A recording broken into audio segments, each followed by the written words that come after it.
தமிழகம் இன்றைக்கு முடிவெடுத்திருக்கிற ஒரு நிலை வந்திருக்கிறது. அந்த அளவுக்கு இன்னைக்கு மோசமான ஒரு ஆட்சி. இன்றைக்கு கரூரிலே 41 பேர், அன்று கள்ளக்குறிச்சியிலே 65 பேர் கள்ளச்சாராயம் குடித்து இறந்து விட்டார்கள். யாருடைய ஆட்சியிலே? முதலமைச்சர் மதிப்புக்குரிய ஸ்டாலின் அவருடைய ஆட்சியில். இறந்தது எத்தனை பேர்? 65 பேர். ஏன் இறந்து போனார்கள்? கள்ளச்சாராயம். கள்ளக்குறிச்சியில் கள்ளச்சாராயம்.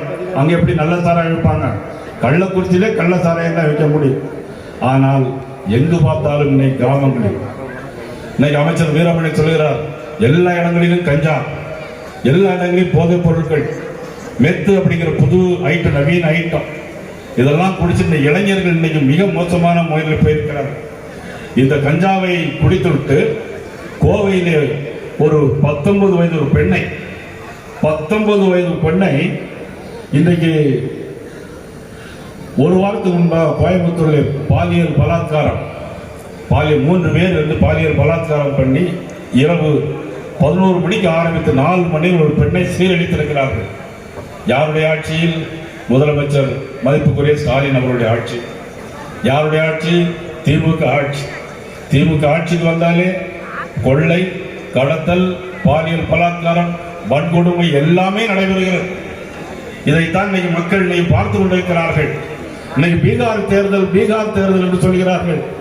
இன்றைக்கு பீகார் தேர்தல் முடிந்து ஒரு கருத்து கணிப்பு எக்ஸிட் போல் வந்திருக்கிறது. தேசிய ஜனநாயக கூட்டணி பீகார் மாநிலத்தை கைப்பற்றும், பாரதிய ஜனதா கட்சி கைப்பற்றும், நரேந்திர மோடியை கைப்பற்றும் என்ற பத்திரிகை செய்தி இன்னைக்கு வந்திருக்கிறார். ஆனால் நீங்க தமிழ்நாட்டில் எதையோ சொல்லிக் கொண்டிருக்கிறீர்கள்.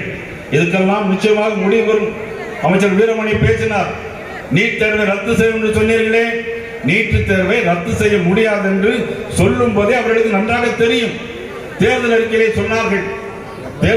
சொன்னார்கள் பாலாற்றின் குறுக்கே அணை கட்டப்படும் என்று சொன்னார்கள். சட்டமன்றத்திலே மதிப்புக்குரிய அமைச்சர், நீர்வளத்துறை அமைச்சர் 1000 தடுப்பணைகள் தமிழகம் முழுவதும் கட்டும் என்று சொன்னார்கள். ஒரு தடுப்பணை கூட இதுவரையிலும்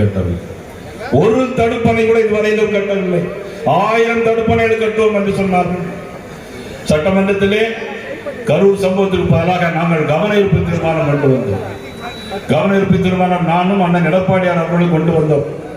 கொண்டு வரும்போது சட்டமன்றத்தில் முதலமைச்சர் பேசினார், தமிழக வெற்றி கழகம் அந்த சம்பவத்திலே 12 மணிக்கு வருவோம் என்று சொன்ன நடிகர் இரவு 7 மணிக்கு தான் வந்தார்.